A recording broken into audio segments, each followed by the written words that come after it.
Mathematics की application समझना भी बहुत ज़्यादा ज़रूरी है। अगर आप XYZ बैच के स्टूडेंट हो या फिर आपको नहीं पता कि नॉलेज को कैसे अप्लाई करना है, तो this video is for you. By the end of this video you will be able to know कि हाँ भाई, ये नॉलेज जो भी हम लोगों ने अपने ट्रेनिंग प्रोग्राम से तलवार भाला चाकू छुरी जो भी बैच आपने ज्वाइन किया था वहां से सीखा है, तो उसको कैसे यहाँ पे अप्लाई किया जाए। स्टूडेंट लाइफ में इस पॉइंट ऑफ टाइम पे टाइम बहुत ही ज्यादा कम है हमारे पास, इसलिए रिक्वेस्ट करूंगा कि स्पीड को 1.5x में कन्वर्ट कर लो ताकि आपका टाइम बचाया जा सके। अगर आप AFA, IMA और INA के लिए प्रिपेयर कर रहे हो तो मैथमेटिक्स का पेपर आपको देना पड़ेगा और ये लास्ट पेपर होता है 3 से 5 बजे तक। वेयरएज अगर NDA का पेपर दे रहे हो तो सबसे पहला पेपर ही हमारा NDA मैथमेटिक्स का होता है। तो मैथमेटिक्स दोनों ही जगह पे इंपॉर्टेंट है।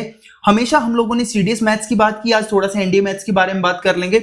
दोनों जगह सेम ही टेक्निक अप्लाई करनी है, ध्यान से देखना इस वीडियो को, नहीं तो मैं बता रहा हूं नुकसान करा बैठोगे, बाकी आपकी मर्जी। सबसे पहले तो आप ट्रैवल करके जाओगे, दूसरा थोड़ी सी फिजिकल फटीग रहेगी और थोड़े से स्लीप डिप्राइव्ड भी रहोगे, क्योंकि जब कोई लाइफ के लिए इंपॉर्टेंट दिन होता है ना गाइस, तो उस दिन सच में नींद नहीं आती। तो इसीलिए अपने आप को काम रखना है, जितना काम हो सके, चाहे आप म्यूजिक सुन के रहो, चाहे अपने फेवरेट पर्सन से, गर्लफ्रेंड बॉयफ्रेंड, माता पिता चाचा ताऊ नाना नानी किसी से बात करके काम रहो तो रहो। कभी भी मौका मिले तो आंसर चेक मत करना, नहीं तो आप GAT को बर्बाद करा बैठोगे। अगर मैथ्स के ऑप्शंस को आपने देखा कि मैंने कौन सा करेक्ट किया है कौन सा इनकरेक्ट, हमेशा 100% श्योर होता है कि हमें अपनी गलतियां ज्यादा दिखती हैं, हमारी अच्छाइयां कम दिखती है। मैथमेटिक्स का पेपर ईगो का गेम नहीं है।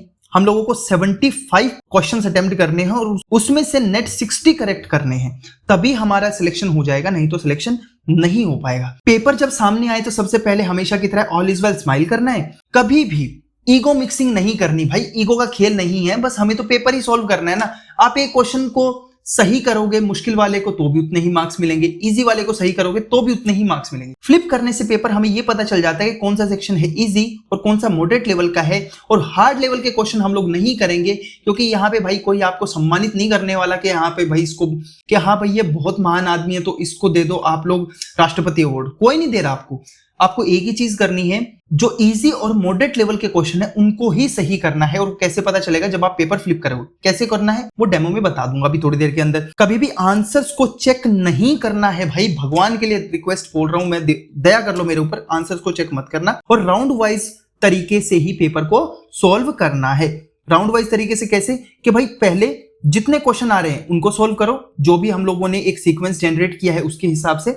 फिर उसके बाद में जो भी उस सीक्वेंस में भी कुछ क्वेश्चन ऐसे रह गए हैं जो कि मॉडरेट लेवल के थे, फिर उनको हम लोग सॉल्व करेंगे। अब ये वीडियोस जो बनती हैं ये प्रधानमंत्री ज्ञान बांटो योजना के तहत बनती हैं, इसीलिए इनसे आने वाला एक भी रुपया मेरी जेब में ना जाके आप जैसे स्टूडेंट्स की ही वेलबींग के लिए यूज होता है। डेमो पेपर हम लोग सॉल्व करेंगे। पेपर सामने आएगा तो पेपर को देखते ही स्माइल करना है, उसके बाद पेपर को फ्लिप करना है और एक सीक्वेंस को फॉलो करना है जहां पे आप अपने फेवरेट टॉपिक को सबसे पहले सॉल्व करो, जहां पे आप 100% क्वेश्चंस को सही कर सकते हो, क्योंकि ना केवल वो आपका टाइम बचाएगा बल्कि आपके कॉन्फिडेंस को भी वो बढ़ाने का काम करेगा। कभी भी क्वेश्चन नंबर 1 से पेपर मत सॉल्व करना, ये सबसे बड़ा स्कैम होता है, इससे बच के रहना है। राउंड 1 और राउंड 2 में सॉल्व करना, यानी कि सारे इजी क्वेश्चंस को पहले सॉल्व कर दिया जाए और उसके बाद में जो मॉडरेट और हार्ड लेवल के क्वेश्चन हैं उनको बाद में टैकल करने की कोशिश की जाए।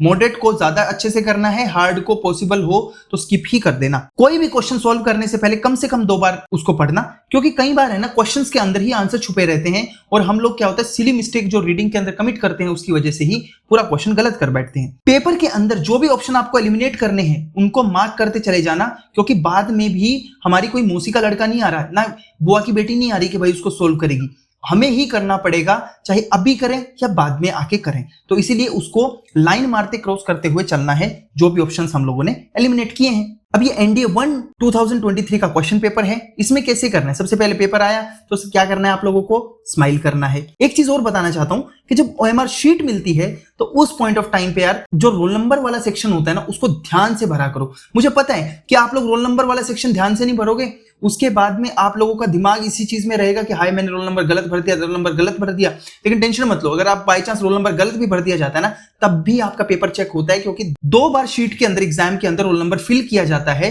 तो ऐसा नहीं होता कि एक जगह गलत करने से आपका पेपर ना चेक हो। ये बहाना नहीं चलेगा कि हाँ भाई मैंने तो रोल नंबर गलत भर दिया था इसलिए मैं अफसर नहीं बना। बकवास चीज है ये, बहुत चाइल्डिश है, ठीक है? आपके घर वालों को शायद नहीं पता हो। पेपर सामने आता है तो सबसे पहले आपको फ्लिप करना है। फ्लिप करते हुए कि ये देख लेना कि कौन सा क्वेश्चन कहां पे है। जैसे कि अलजेब्रा और मैट्रिक्स वाले क्वेश्चन पहले आ गए, ये सारे के सारे इसमें आपको देख रहे हैं। अलजेब्रा पूरे सेक्शन के, एडवांस अलजेब्रा, हर तरह के अलजेब्रा की मैं बात कर रहा हूं। ये मैट्रिक्स वाला क्वेश्चन चल रहे हैं यहाँ पे, लोग वाले क्वेश्चन आगे, ठीक है, एपीजीपी चल रहा है।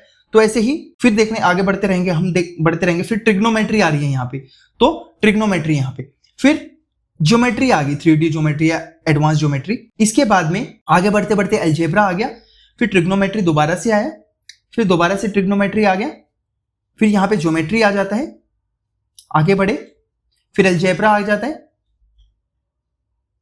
फिर कैलकुलस आ गया, और कैलकुलस तो लगातार ही चलता रहा, फिर अलजेब्रा आ गया दोबारा से, फंक्शंस एंड रिलेशंस, उसके बाद में ट्रिग्नोमेट्री शुरू हो गया, फिर कैलकुलस दोबारा से शुरू हो गया, यहाँ पे स्टैट शुरू हो जाता है, stats and probability mix topic है, फिर ज्योमेट्री बीच में आता रहता है, स्टैट्स आता रहता है।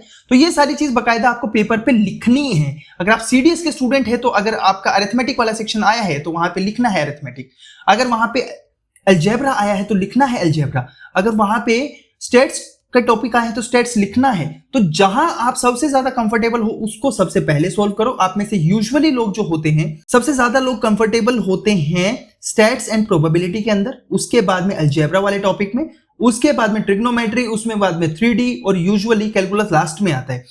उल्टा सीधा भी हो सकता है, एज पर योर चॉइस, उसको एक सीक्वेंस में ही पेपर को सॉल्व करना।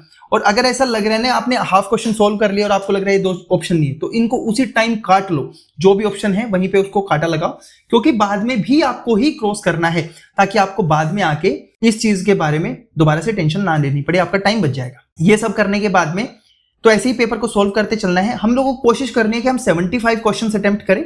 120 में से अगर 75 क्वेश्चन अटेम्प्ट कर लेते हैं और उसमें से 60 नेट सही कर देते हैं ना, तो यार हमारे 150 मार्क्स आ जाते हैं, जो मोर देन सफिशिएंट होते हैं पास होने के लिए। उसके बाद हमें जीएटी एग्जाम की बस टेंशन लेनी है, जिसमें कम से कम बस 300 नंबर स्कोर करोगे तो आपके सिंगल डिजिट रैंक भी आ सकती है। आंसर्स कभी चेक मत करना, अगर प्लीज दया करना अपने ऊपर। आंसर्स को अगर आप चेक करने बैठोगे ना तो हम लोगों को अपनी गलतियां दिखती हैं, हमने अपनी अच्छाइयां नहीं दिखती कि कौन से क्वेश्चन मैंने सही किए हैं, बस वही दिखेंगे कि जो मैंने गलत कर दिए हैं। कभी भी मत चेक करना। और आपको अपनी पीक परफॉर्मेंस इस दिन पे बना के रखनी है, इसलिए कोई भी फास्ट फूड कंज्यूम मत करना, पराठा मत खाना, पूड़ी मत खाना। चॉकलेट्स को और कॉफी को आप कंज्यूम कर सकते हो, चॉकलेट्स कैरी करो, क्योंकि वो आपके डोपामिन रिलीज करने में हेल्प करेगी और आपको एक हैप्पीनेस फील कराएगी, एनर्जी फील कराएगी। पैसे जेब में है तो सैंडविचेस खा सकते हो, अगर नहीं है ना भाई पैसा जेब में तो स्प्राउट्स खा लो यार। दोनों चीजें इंस्टेंट एनर्जी देती हैं और अच्छा फील भी कराएंगी, आपका एपेटाइट फिल भी रहेगा। 85% of our brain is made up of water. तो मैं आप लोगों से रिक्वेस्ट करूंगा कि यार ज्यादा से ज्यादा पानी पीना, कोल्ड ड्रिंक मत पीना, और कोशिश होना तो इस वाटर के अंदर आप ORS गोल्ड डाल लेना, 2 रुपए का पाउच आता है, और अगर ज्यादा पैसे है तो ग्लूकॉन डी डाल सकते हो, उससे ज्यादा पैसे होता है तो एक स्पोर्ट्स न्यूट्रिशन आता है जिसका नाम होता है एनर्जिल, वो भी डाल सकते हो। और भाई यहाँ पे है ना छोले कुलचे, चाट पापड़ी, समोसे, गोलगप्पे की रेडी लगेगी, तो 1 प्लेट मोमोज मत लगवाना भाई वहां से, नहीं तो जिंदगी मोमोज बन जाएगी और झूलते रहोगे। अंत में तो इतना ही बोलूंगा, इरादा एक होगा और नेक होगा तो सफलता मिल जाएगी। और मिलते हैं नेक्स्ट वीडियो के अंदर, तब तक के लिए जय हिंद।